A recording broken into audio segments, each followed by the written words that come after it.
So I'm Charlie, the director of the Newbridge Project. The Newbridge Project, we were set up in 2010. We have AC Artist Studios in the building, over 5 floors. We have Newbridge Project Space, which is our main contemporary gallery space, where we host a rolling programme of commissions and exhibitions. We have Newbridge Bookshop.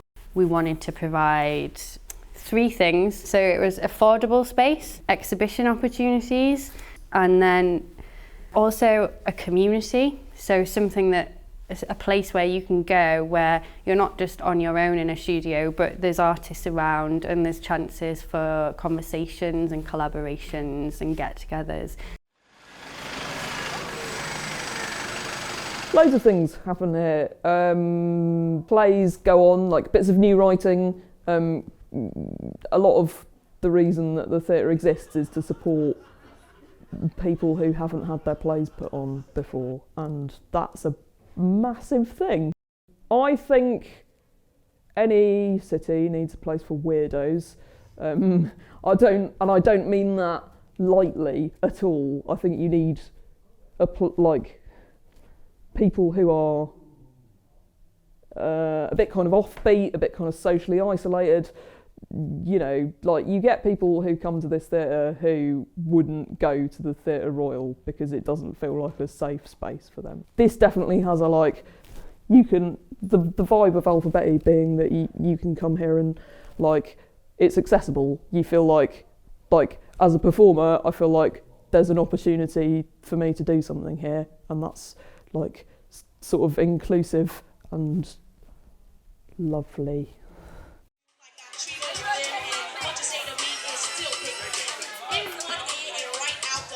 You know, when I speak of the community of Newbridge, yes, it's there's our studio community.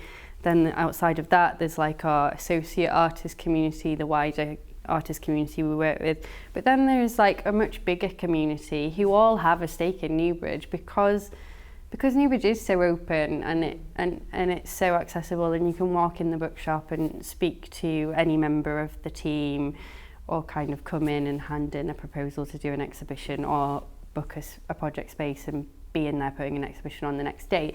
Everyone feels a part of it, I think, because of that.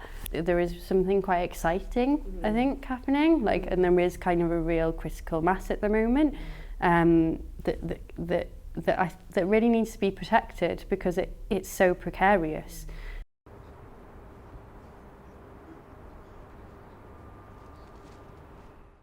So a group of us got together and started working with the council to identify a building within the valley that we could set up a studio group, which is this building. That's what we set up, and that's been a kind of real long journey. I don't think we had any idea or sense, actually. It really crept up on me quite slowly what was going to happen with the development, but I suspect that there were plans in progress for, there were plans, because Addiston's had bought the scrapyard up, they'd bought the site behind it, then they'd bought that site. I don't think that we were kind of notified in any way, and then next thing we knew, this enormous great big student property was going up. We're now, I did a Google Earth shot of this street, and then coloured in all of the student accommodation around red, and we are literally like an island, just marooned in a sea of student properties. So we were given our 6-month notice towards the end of October this year. So we have to leave this building by the end of April 2017. Although, we always knew it was coming, really, and actually in many ways, we've had the building and all of these spaces a lot longer than we initially, ever anticipated. Saying that we knew it was coming, it still is a shock. Yeah, so the building's coming down. I think we were all a bit shocked, really, because, it's not an especially beautiful building, and the place is kind of held together with goodwill and gaffer tape a bit, but it's you know, it's our thing that we're doing, and there's this kind of feeling of like all these guys standing around in fluorescent jackets, kind of like working out how to take apart the building that I'm working in. So that's, in terms of like job security, that's just not. It's an amazing space now, and we're really lucky to have this space, but we made it like this. It's our vision and literally our hands that have built it. You know, it's a totally DIY space, and the threat of our lease becoming unaffordable, I mean, we're relatively okay here, but we still feel very, very vulnerable that our lease could be sold on. And I really firmly believe that our planning department is, I think they're under-resourced. I think, you know, with the cuts, they don't have the planning officers in place. I think they're really scared of developers coming back. If they say no to an application, the developers have got so much money and so much weight behind them and such a desire just to do what they want to do, that they'll just come back in and they'll basically make an appeal, and they'll take the council to an appeal. And if they win it, then the council has to pay the costs. So I think that is probably very disempowering. I think there's kind of atmosphere of fear of that happening, but I also believe that, I mean, this was a deliberate policy to draw students out of Heaton and Jesmond, but it doesn't seem to be based on any sense of good town planning, of how you create diversity, how you respect what's already there.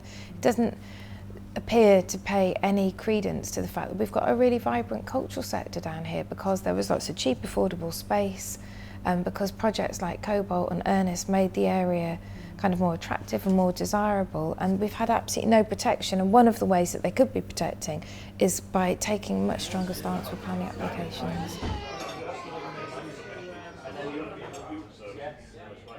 I go through phases of going, am I being really backwards? Like, you know, maybe this building does need taking down and replacing with something lovely and shiny, and you know, maybe students do need more accommodation, but actually, you know, there's no point in being kind of like, oh God, can't we stay here forever, man? Like, but then another bit of me is like, actually, you know, Alpha Betty and Newbridge and all the artists that are working here in this building, everybody's built a really brilliant thing that is currently operating brilliantly. When I was living in Sheffield, the same thing was happening in Sheffield, that like, you know, you're kind of, all the artists and the stuff that they're making are kind of just constantly being chased from building to building by progress. It's kind of progress to put a building up, but also it's kind of progress to have a building full of artists making stuff and a theatre that is supporting new work and also supporting, you know, a community. You know, it's thinking about like what do you want in, do we want like a city full of student accommodation where students are gonna, I mean, I totally acknowledge that the universities feed into our city a lot, and that, you know, students need somewhere to live, but do we need that in a city centre? Do we need that in an area that has been kind of that's grown and is full of independent culture?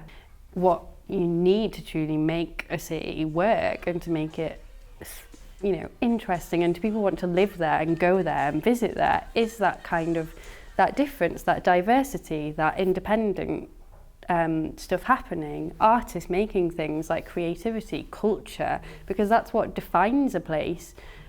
Cities need colour, they need variety, they need the little cracks in between. They need scruffy areas, which is really hard to argue when you're trying to talk to councils. Austerity is shit. It is, but pressure makes pearls, and what artists are really good at, what the cultural sector is really good at, is survival and going, okay, that's not working, we need to do this, we need to do that. And I believe that the council could really, really learn from that. In terms of, I think we've got massive potential for cultural tourism. You know, we're never going to be Berlin, but we couldn't. But if they understood that people just want to dance till 6 a.m. in the morning, and we're able to license more alternative premises. If they were able to allow these projects that make the city kind of cool and colourful, more vibrant, to exist in buildings that they haven't yet disposed of, and then to map them slightly, that doesn't necessarily need to cost any money, but it would add add another dimension to the city, and they could be really pushing cultural tourism. And instead of this permanent, oh, we've lost our shipping, we've lost our mining, we haven't got any jobs, now we've lost all our money and government should be giving us the money, they actually need to go, yeah, but look what we have got. Obviously that was the people were very, very proud, and you know, we had fantastic industry, and quite rightly so, they were really proud of their region. But it's not going to come back, so we've got to find other reasons to be proud of our region, and they are here, they're just not recognised.